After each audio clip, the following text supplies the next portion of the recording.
bienvenue sur cet atelier sur le thème de l'intelligence artificielle et l'innovation participative. Comment passer des idées à l'action concrète. Donc, on va passer les 45 prochaines minutes ensemble pour essayer d'explorer la manière dont les entreprises s'engagent aujourd'hui et surtout comment elles engagent leurs collaborateurs, notamment grâce à l'intelligence artificielle. Je me présente, donc je m'appelle Julie de Pimodan, j'ai une ancienne vie en tant que journaliste et puis je suis partie travailler chez Google. J'ai ensuite fondé une société qui s'appelle Fluicity, qui est une plateforme numérique dédiée à l'innovation participative. Et en 2023, Fluicity a eu l'honneur de rejoindre le groupe Efalia, qui lui permet en fait d'augmenter ses capacités, de développer une nouvelle offre robuste qui s'appelle maintenant Efalia Engage et qui permet d'impliquer activement vos collaborateurs, vos clients, vos parties prenantes dans la gouvernance et le développement de votre organisation en tant qu'entreprise. Juste pour vous donner un petit peu une idée de ce que c'est qu'Efalia Engage, et on aura l'occasion d'y revenir à travers des démos de la plateforme. On est une plateforme d'innovation participative qui est 100% personnalisable, 100% sécurisée et qui va utiliser l'intelligence artificielle pour permettre à ses clients, donc les entreprises, les collectivités territoriales, d'impliquer activement leurs collaborateurs et leurs parties prenantes dans la gouvernance de l'entreprise. Donc, ça passe par des outils spécialisés dans la mobilisation, comme les appels à propositions, les sondages, des modules de concertation ou de budget participatif.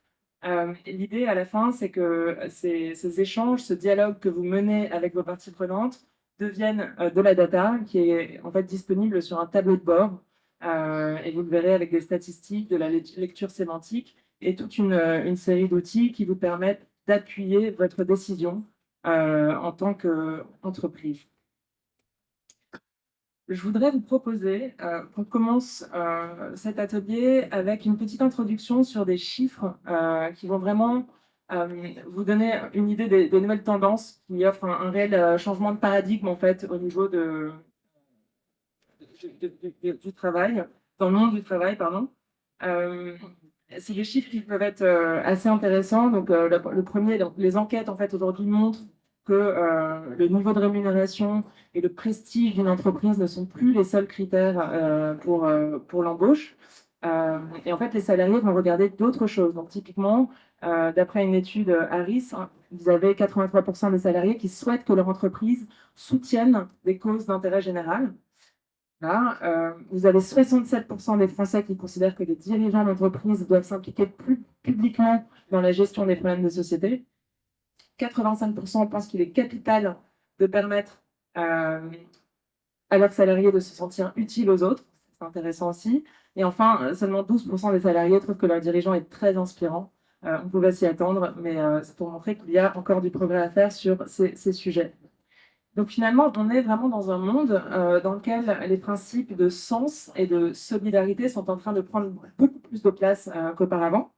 Et c'est dans ce contexte-là qu'aujourd'hui, les entreprises souhaitent s'engager, pas seulement s'engager toutes seules, mais engager l'ensemble de leurs collaborateurs autour de ces causes. Vous verrez que dans des très grandes entreprises aujourd'hui, on a recruté des directions de l'engagement qui peuvent porter ces sujets vraiment au plus haut niveau. Donc, on va regarder un tout petit peu ce que c'est que l'engagement. Finalement, sur la définition du Robert, c'est intéressant d'y revenir. C'est l'action de se lier par une promesse ou une convention. Le problème, c'est que ces promesses, souvent, elles restent déjà décidées à huis clos et souvent, elles n'impactent que l'extérieur. Elles sont surtout visibles à l'extérieur et pas forcément à l'intérieur de l'organisation. Et donc, pour être un véritable moteur pour l'entreprise, il faut impliquer les parties prenantes à la fois dans la définition de cette promesse, c'est de le faire ensemble, mais aussi dans sa réalisation. Et donc, nous, notre mission en tant que Efalia Engage, ça va être vraiment de faire en sorte qu'on va transformer, si vous voulez, ces promesses en actions collectives grâce au dialogue et grâce à l'intelligence artificielle. Alors, l'agenda du jour, il est très clair.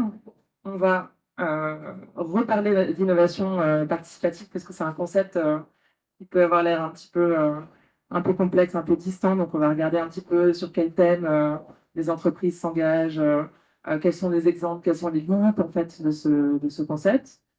Ensuite, on va regarder comment l'intelligence artificielle peut vraiment apporter une transformation de ces usages, de ces dispositifs de participation. Et enfin, je vais vous donner quelques clés de réussite de notre humble position, puisque ça fait 8 ans qu'on travaille avec des organisations de toute taille pour réussir des procédés d'innovation participative. Et ce qui serait génial, c'est, alors déjà, si dans la salle, vous pouvez me dire s'il y en a, certains d'entre vous ont déjà entendu parler d'innovation participative. Peu de personnes, voilà.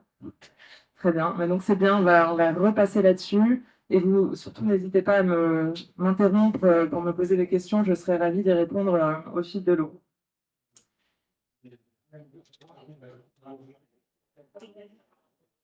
Alors, selon l'association de l'innovation participative, c'est quoi? C'est une démarche managériale d'intelligence collective qui, dans un système ouvert, facilite l'émission d'idées, la mise en œuvre et la diffusion de solutions innovantes par tous les collaborateurs, et elle favorise la création de valeur et l'épanouissement au travail.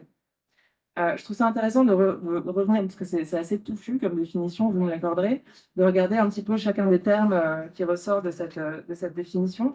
La première, c'est que c'est vraiment une initiative qui provient du management. C'est très important parce que finalement, si le management n'est pas totalement raccord avec l'idée de consulter et de faire participer, souvent on manque de portage politique en interne et finalement ça ne marche pas bien. C'est vraiment quelque chose qui doit venir du management et, si possible, être porté au plus haut niveau.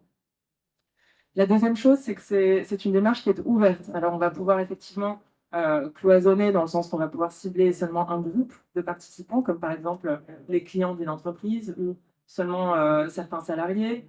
Voilà, c'est possible en fait de restreindre, mais une fois que vous êtes lancé dans le concept, c'est important que chacun puisse participer à part égale et surtout voir ce que les autres disent dans une démarche ouverte de collaboration. Donc, c'est par exemple à l'inverse d'un sondage qui, lui, va être voilà, des questions qui vont être fermées et les résultats vont être fermés aussi. Donc voilà, c'est un petit peu la différence.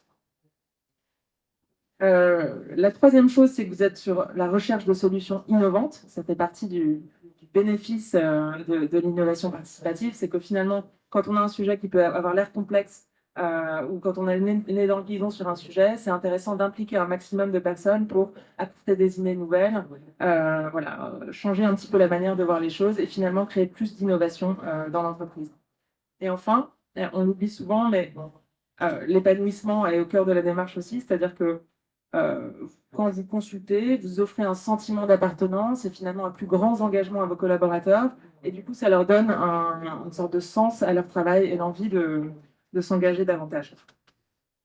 Donc voilà pour la définition de l'innovation participative.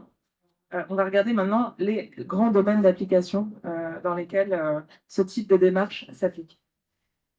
Il y a beaucoup, beaucoup de domaines d'application et on va regarder plus en détail comment ça se passe sur les plateformes. Mais je dirais les trois grandes catégories qui sont connues, c'est d'abord la raison d'être. Donc vous savez que la raison d'être aujourd'hui, c'est quelque chose que de plus en plus d'entreprises souhaitent inscrire dans leur statut. C'est des démarches qui vont être longues, qui vont être fastidieuses, qui vont souvent en fait pas vraiment avoir d'impact sur la vie des salariés. Donc ce qui est intéressant, c'est effectivement de les impliquer dans la co-création de cette raison d'être, que tout le monde se l'approprie et qu'elle dure le plus longtemps possible.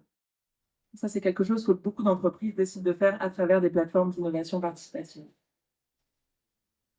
La deuxième grande catégorie, c'est tout ce qui est politique RSE. Alors, je ne sais pas si certains d'entre vous viennent de grands groupes ou de PME qui vont être cotés en bourse. Vous avez le CSRD, qui est donc cette nouvelle norme qui oblige certaines entreprises à faire du reporting extra-financier. Tout ça, ce sont pareil, ce sont des transformations internes à mettre en œuvre dans l'entreprise qui peuvent être assez longues, assez fastidieuses et qui offrent des avantages tangibles lorsque vous impliquez vos collaborateurs dans ce type de démarche. Donc, gestion des risques, amélioration des performances, renforcement des relations stratégiques, ce sont parmi les bénéfices que vous pouvez avoir lorsque vous êtes plus participatif autour de ces démarches. Enfin, et c'est pas enfin, puisqu'il y a vraiment d'autres exemples, mais tout ce qui est bien-être et santé au travail, On sait que ce sont des éléments clés de la performance des entreprises. On sait que lorsque c'est mal géré, en fait, tout ce qui est santé, notamment la santé mentale, ça peut se traduire en absentéisme, en baisse de productivité, en changement de régime dans le rythme de travail. Et donc, c'est très important pour les employeurs, pour les dirigeants d'entreprise, de prendre la température de l'entreprise, ouvrir le dialogue sur le sujet et avoir un cran d'avance en fait sur les solutions. Donc là, ce sont simplement des exemples hein, de choses qu'on voit très très régulièrement.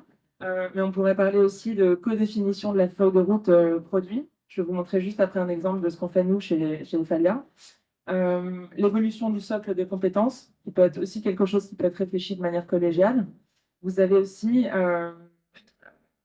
voilà, la résolution des problèmes stratégiques qui peuvent être aussi faits de manière collaborative et ouverte.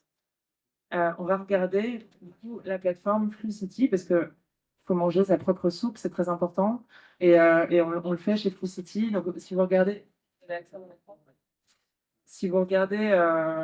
ce qu'on a fait chez Efalia Engage, on a développé une plateforme dédiée aux clients de la solution qui leur permettent d'avoir toute une série d'informations sur la feuille de route produit, les meilleures pratiques de consultation auprès enfin, de chez les autres clients.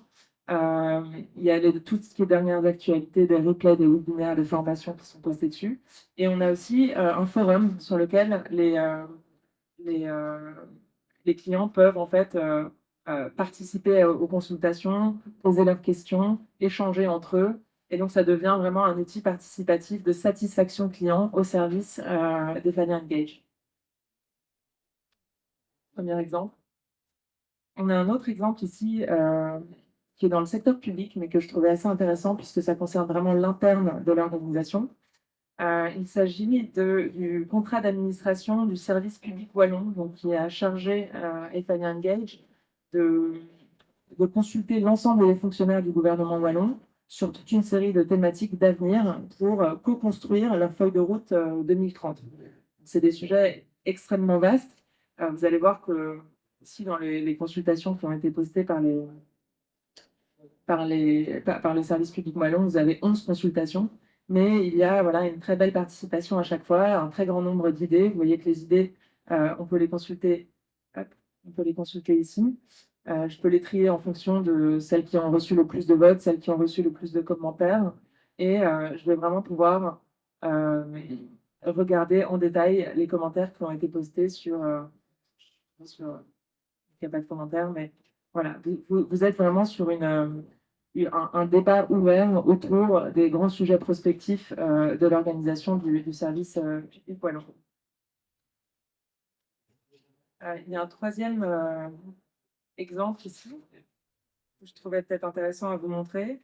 C'est sur une société de gestion de logements sociaux qui considère important pour le cadre de vie de ses locataires de leur permettre de proposer des projets et autour d'un budget participatif. Là aussi, c'est des usages qu'on voit souvent dans des collectivités territoriales, mais qui sont en fait à 100% applicables dans le privé et qui permettent, voilà, on voit sur le budget participatif, euh, de prendre connaissance un petit peu du contexte de son habitat et de proposer des projets. On voit ici, par exemple, typiquement sur le sujet de l'intelligence artificielle, je vais mettre mobilité. Voilà, vous voyez que j'ai à peine tapé le début de mon titre. L'intelligence artificielle va me proposer d'autres projets qui ressemblent à celui aux mots-clés que j'ai intégrés dans mon titre et qui vont me pousser en fait à plutôt collaborer autour de projets existants plutôt que d'en créer un nouveau pour éviter justement une masse d'idées complètement indigestes qui seraient à la fois compliquées à lire pour les participants mais aussi difficiles à interpréter pour les organisations. Voilà un troisième exemple. Et enfin, je voulais vous montrer, ça c'est une plateforme de démo qu'on a créée justement pour illustrer en fait les besoins des entreprises sur des sujets RSE. Vous voyez qu'ici, c'est en anglais, donc ce serait comme un grand groupe qui voulait voilà, parler des priorités RSE, de co-créer un plan 2030 avec ses collaborateurs et vraiment de travailler sur ces sujets principalement. Je vais en profiter pour vous montrer le dashboard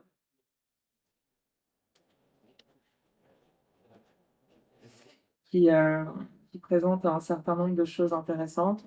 Donc là, en fait, quand vous êtes un client, vous avez accès à votre dashboard qui vous permet à la fois de voir des datas statistiques sur un petit peu la santé de votre communauté. Donc, enfin, combien il y a d'users, combien il y a eu de votes, quand est-ce qu'ils se sont connectés, des informations sur les consultations les plus, qui ont reçu le plus de participation, les sujets de contribution.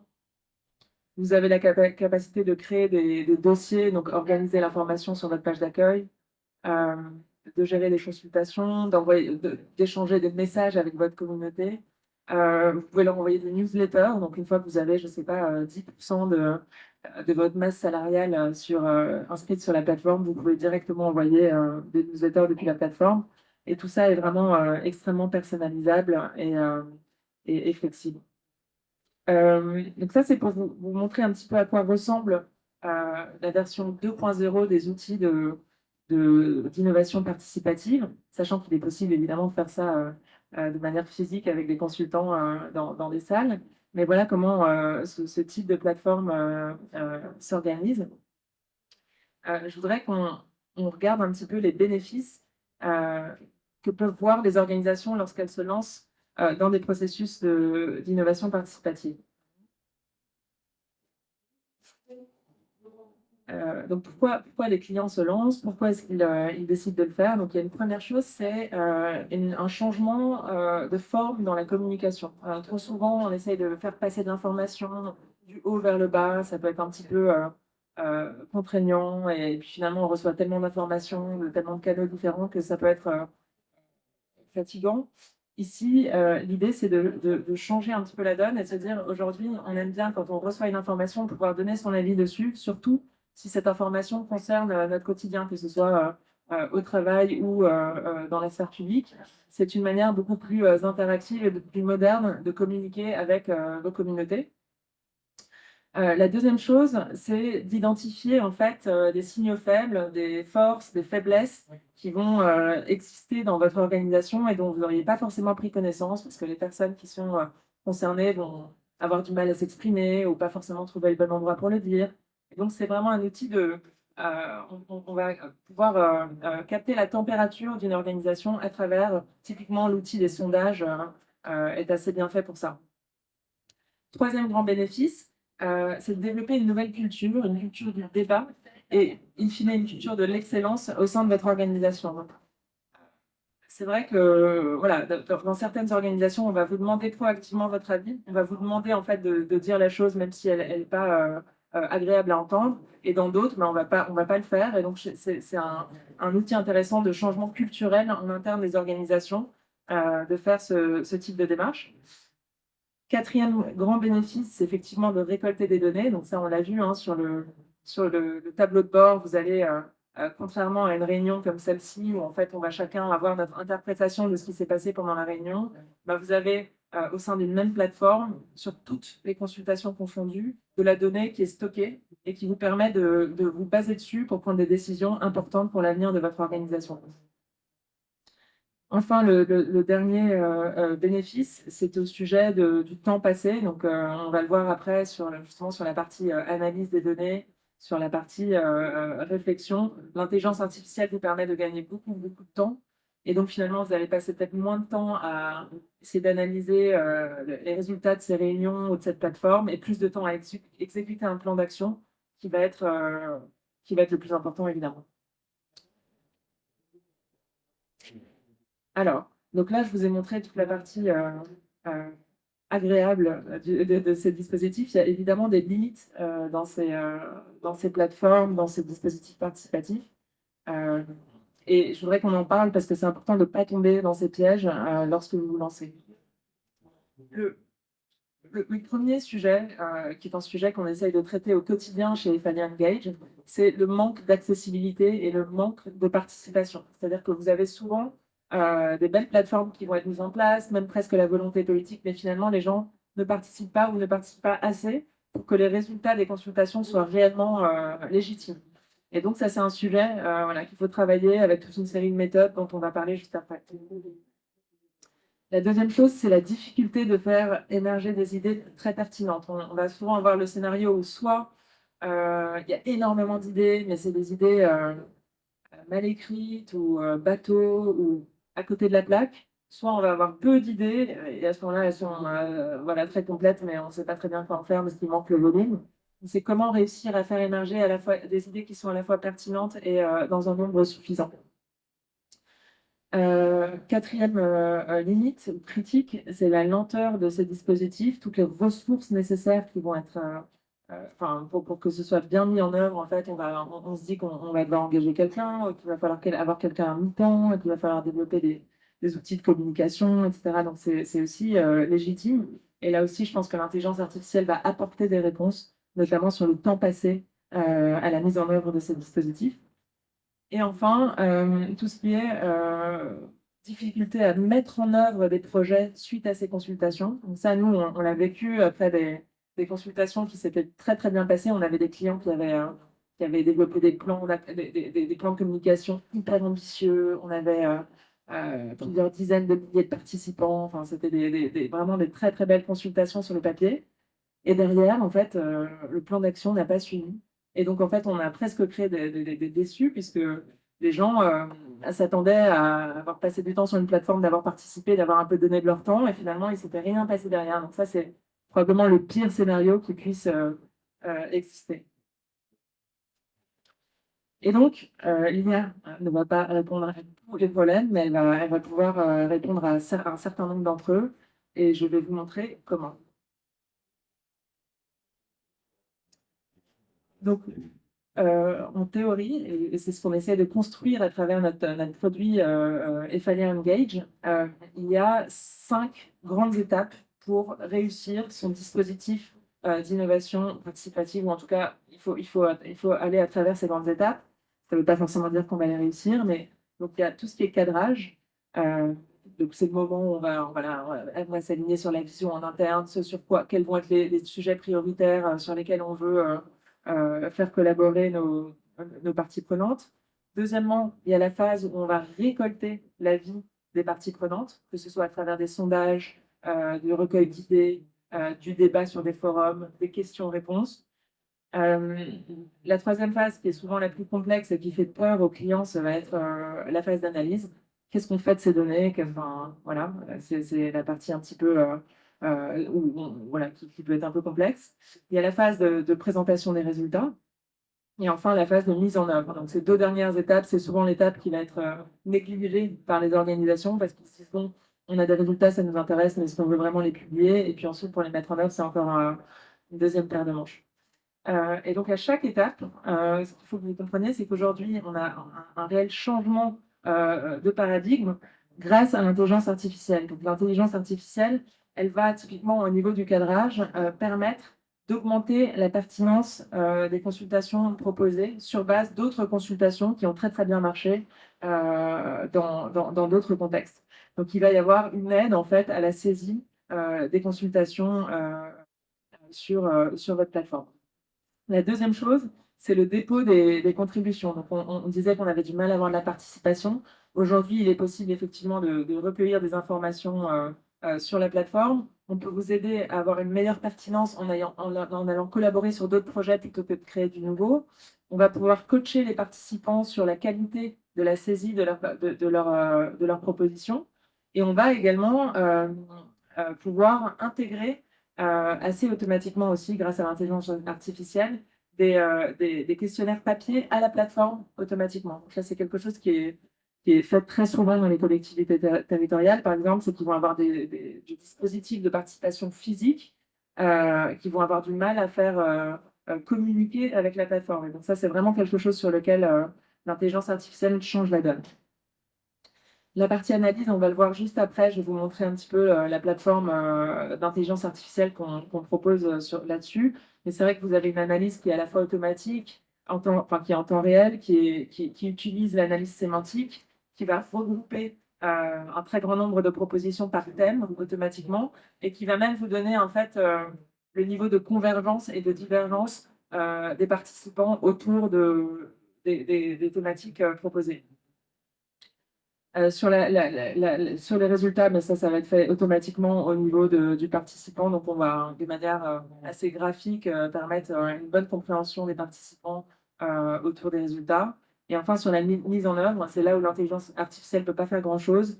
Tout ce qu'elle va pouvoir faire, c'est pré-mâcher le travail de création de projets en travaillant sur le clustering. Je vais vous montrer maintenant comment ça se passe chez Fire Engage, un client qui m'est très cher, même si je ne pense pas qu'il y ait beaucoup de députés dans la salle. C'est un député de la Haute-Savoie qui, depuis 2 ans, utilise Fire Engage pour consulter un échantillon de sa circonscription sur l'ensemble des prises de position des prises de parole qu'il va avoir à l'Assemblée nationale. Il se base vraiment sur cet échange pour développer davantage l'intelligence collective dans son territoire. Je vais vous montrer un petit peu sa plateforme qui a été très bien faite. Pour le coup, ils ont la vision, ils ont l'équipe, ils ont la communication qui vont bien. Il fait énormément de consultations sur toute une série de sujets. Donc, vous voyez, l'immigration, le logement. Voilà, il parle énormément avec ses citoyens. Et on peut aller regarder du côté de son tableau de bord. On va aller prendre au hasard une consultation sur le logement. Alors, vous allez voir qu'on a ici la liste des contributions. Il va pouvoir évidemment les traiter, voilà, faire différentes actions dessus au niveau de la gestion classique, je vais dire, de sa plateforme. On va avoir les votes avec effectivement disons, les contributions qui ont reçu le plus de votes, qui ont été changées avec un statut de lauréat, donc qui ont été retenues par le député. Il va y avoir des statistiques au niveau de la consultation que je vous ai montré tout à l'heure. Et là, on a l'analyse en intelligence artificielle. Et en fait, à travers cet onglet statistique, enfin, d'analyse, il va directement voir sur sa consultation autour du logement à l'année, où il y a plusieurs centaines de contributions, il va directement voir les grands thèmes qui émergent. Donc, les résidences secondaires, la succession, la taxation, les permis de construire. Donc, d'une certaine manière, en fait, il a presque déjà voilà, les grands axes de travail sur lesquels il va devoir travailler avec son équipe, ce qui lui fait gagner un temps fou. S'il se dit, attends, elle a mal lu l'intelligence artificielle, moi je voudrais quand même rajouter ce thème-là qui émerge en filigrane du grand nombre que j'ai reçu, il peut ajouter un groupe thématique. Et donc, à chaque fois, utiliser en fait le travail d'intelligence artificielle pour apporter des modifications à la main. Donc là, si je clique sur les résidences secondaires, je vois que le premier thème, le premier sous-thème en dessous de résidence secondaire qui sort, c'est la limitation de la construction et l'extension des résidences secondaires. Et donc, j'ai toutes mes idées sources, je peux vérifier si c'est bien cohérent avec ce qui est proposé par l'intelligence artificielle. Ce qui est intéressant, c'est que je peux voir un petit peu les arguments qui vont être en faveur de ce sous-thème et ceux qui sont opposés à ce sous-thème. Donc, ça va vraiment me faire gagner un temps assez considérable dans la compréhension, l'interprétation de ce que veulent ma communauté et surtout dans ma capacité à leur rendre compte de manière beaucoup plus pertinente. Je ne sais pas s'il y a des questions sur cette partie. Non. Voilà, donc c'était pour vous montrer un exemple voilà, d'un client aussi public soit-il, qui peut utiliser cet outil pour avancer. Et donc, si je dois résumer un petit peu sur ce que peut faire l'intelligence artificielle, comment est-ce qu'elle vient soutenir ce processus d'innovation participative, elle va donc augmenter l'accessibilité des dialogues que vous menez avec vos citoyens, elle va augmenter la pertinence de la participation en réduisant son nombre et en coachant les participants. Vous allez gagner un temps incroyable par rapport à ce qui était fait avant. Et ce sera plus actionnable puisque une partie du travail va être déjà menée grâce à ces outils d'intelligence artificielle. Voilà. Je voudrais terminer sur les clés de la réussite. C'est aussi pour vous montrer que j'ai beau avoir travaillé chez Google, je ne pense pas que la technologie soit capable de tout résoudre et rappeler un petit peu les fondamentaux de l'innovation participative puisqu'il y en a.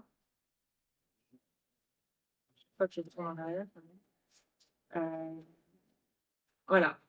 Donc, il ne faut pas oublier quatre grandes, je dirais, grands conseils que l'intelligence artificielle, technologie ou pas, vont être vraiment nécessaires à soigner. C'est l'étape de cadrage. Donc, on en a parlé, hein, mais nous, parmi le top 10 des plateformes les plus dynamiques chez Falia Engage, elles ont toutes un point commun, c'est la vision managériale, le portage politique en interne de ces stratégies voilà, d'engagement des collaborateurs. Ça ne peut pas venir de la base, ça doit être porté par le management. Et donc, cette étape de cadrage, elle est vraiment essentielle.